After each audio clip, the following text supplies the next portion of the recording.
Medical కాలేజీలను triple పద్ధతిలో private వారికి అప్పగించి నిర్మించి నిర్వహణ చేయాలన్నది తెలుగుదేశం కూటమి ప్రభుత్వ నిర్ణయం. ఈ నిర్ణయాన్ని వైసీపీ చాలా కాలంగా వ్యతిరేకిస్తుంది, గట్టిగా ఉద్యమాలు చేసింది, ప్రజల్లో మంచి స్పందన వచ్చింది. అందుకే కాంట్రాక్టర్లు కానీ ప్రైవేట్ వ్యక్తులు కానీ ఈ మెడికల్ కాలేజీలను త్రిబుల్ పద్ధతిలో నిర్వహించేందుకు ఒక్కరు కూడా ముందుకు రాలేదు. ఆదోని మెడికల్ కాలేజీకి ఒకరు ముందుకు వచ్చారని చెప్పినా కిమ్స్ యాజమాన్యం తాము కాదని ప్రకటించారు. ఆ తర్వాత కిమ్స్ లోని డాక్టర్ అన్నారు. ఇప్పుడు ఆ డాక్టర్ కూడా కాదు, కిమ్స్ లో అలాంటి పేరుతో డాక్టర్ కూడా లేరు. ఈ సందర్భంలోనే తెలుగుదేశం కూటమి ప్రభుత్వానికి ఊహించని ఎదురు దెబ్బ ఎదురైంది. అది ముఖ్యమంత్రి చంద్రబాబు నాయుడుకు సన్నిహితుడైనటువంటి వెంకయ్య నాయుడు నుంచి. మాజీ ఉపరాష్ట్రపతి వెంకయ్య నాయుడు త్రిబుల్ పద్ధతిలో మెడికల్ కాలేజీలను నిర్వహించే విధానాన్ని తప్పుబట్టారు. ఇది శ్రేయస్కరం కాదన్నారు. వైద్య ఆరోగ్య రంగంలో త్రిబుల్ మోడల్ ను ఆహ్వానించడం పూర్తిగా శ్రేయస్కరం కాదు, మంచిది కాదని ఆయన ప్రకటించిన నేపథ్యంలో తెలుగుదేశం కూటమి ప్రభుత్వం నోట్లో పచ్చి వెలక్కాయ పడ్డట్టు అయింది. ఎందుకంటే ఒకవైపు వైసీపీ వ్యతిరేకిస్తోంది, ప్రతిపక్షాలు వ్యతిరేకిస్తున్నాయి. ఈ నేపథ్యంలో తమకెంతో ముఖ్యమైనటువంటి వ్యక్తి ఈ విధంగా త్రిబుల్ మోడల్లో మెడికల్ కాలేజీలను నిర్మించే విధానం పైన మాట్లాడడం తెలుగుదేశం పార్టీకి ఇబ్బందికరంగా మారింది. వైఎస్ఆర్సీపీ వాదనకు వెంకయ్య నాయుడు మాటలు మద్దతుగా మారాయి.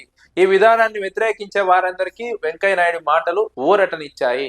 ఎందుకంటే ఈరోజు భోగాపురం ఎయిర్పోర్ట్ ను త్రిబుల్ మోడల్లో నిర్వహించారు. భోగాపురం ఎయిర్పోర్ట్ కు ఎవరు వెళ్తారు? విమానాల్లో ప్రయాణించాలనుకున్న వారు వెళ్తారు. విమానాల్లో ప్రయాణించేది అబో మిడిల్ క్లాస్ లేదంటే ధనవంతులు. వారి మీద ఎలాంటి ఛార్జీలు వసూలు చేసినా వారికి పెద్దగా ఇబ్బంది ఉండదు. కానీ త్రిబుల్ మోడల్లో మెడికల్ కాలేజ్ నిర్వహించి అందులో పేదలకు మధ్యతరగతి ప్రజల నుంచి అధిక ధరలు వసూలు చేస్తే పరిస్థితి ఎలా ఉంటుందో అర్థం చేసుకోవచ్చు. పేద ప్రజలు మధ్యతరగతి ప్రజలు తీవ్రంగా ఇబ్బంది పడతారు. త్రిబుల్ మోడల్లో నిర్వహించే వాటికి ఈరోజు ఇప్పటికే త్రిబుల్ మోడల్లో ఉన్నటువంటి ప్రాజెక్టుల్లోకి వెళ్ళి అక్కడ పరిస్థితిని గమనిస్తే, అక్కడ ఉన్నటువంటి ధరలను, అక్కడ వసూలు చేస్తున్న ఛార్జీలను గమనిస్తే, త్రిబుల్ మోడల్లో ఆసుపత్రులు నిర్మిస్తే, మెడికల్ కాలేజీలు నిర్మిస్తే వాటిలో ఎలా ఉంటుందో అర్థమవుతుంది. స్పష్టంగా అక్కడ ఉన్నటువంటి పరిస్థితి భవిష్యత్తులో మెడికల్ కాలేజీల్లో, ఆసుపత్రుల్లో ఉంటుంది. కాబట్టి వైసీపీ దీన్ని వ్యతిరేకిస్తోంది. అదే అంశాన్ని వెంకయ్య నాయుడు మాట్లాడడం, ప్రభుత్వ విధానాన్ని తప్పుడు పట్టడం, వైసీపీ వాదనకు ఆయన వాదన మద్దతుగా ఉండడం తెలుగుదేశం పార్టీకి ఇబ్బందికరంగా మారింది. దీంతో తెలుగుదేశం పార్టీకి ముందుకు వెళ్ళలేక వెనక్కి వెళ్ళలేక ఇబ్బందికరంగా మారింది. ఎందుకంటే ఏ ఒక్క వ్యక్తి ఈ మెడికల్ కాలేజీలను నిర్మించేందుకు ముందుకు రావడం లేదు. దీన్ని తెలుగుదేశం కూటమి ప్రభుత్వం ప్రతిష్టాత్మకంగా తీసుకుంది. వైద్య ఆరోగ్య శాఖ మంత్రి సత్యకుమార్ ప్రతిష్టాత్మకంగా తీసుకున్నారు. ఆయన ప్రభుత్వం పైన విమర్శలు చేస్తుంటే సత్యకుమార్ యాదవ్ ముందుకు వచ్చి మరి సవాల్ విసురుతున్నారు. ఇది మంచి పద్ధతి అని మాట్లాడుతున్నారు, దీన్ని ప్రచారం చేస్తున్నారు. ఈ సందర్భంలో సత్యకుమార్ గురువైనటువంటి వెంకయ్య నాయుడు ఈ విధానాన్ని వ్యతిరేకించడం ఆసక్తికరం.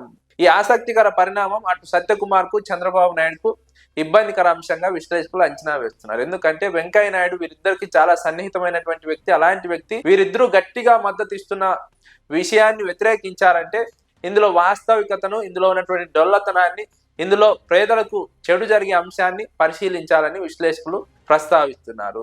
ఇందులో ప్రజలకు మంచి జరగదు, ప్రజలకు చెడు జరుగుతుంది. అందుకే వెంకయ్య నాయుడు ఈ అంశం పైన మాట్లాడారు. ఇది శ్రేయస్కరం కాదన్నారు. ఇది ప్రజలకు శ్రేయస్కరం కాదు, ప్రజా ఆరోగ్యానికి శ్రేయస్కరం కాదని వెంకయ్య నాయుడు మాటల ద్వారా అర్థం చేసుకోవచ్చు. ఇది తెలుగుదేశం పార్టీకి ఇబ్బందికర పరిణామం.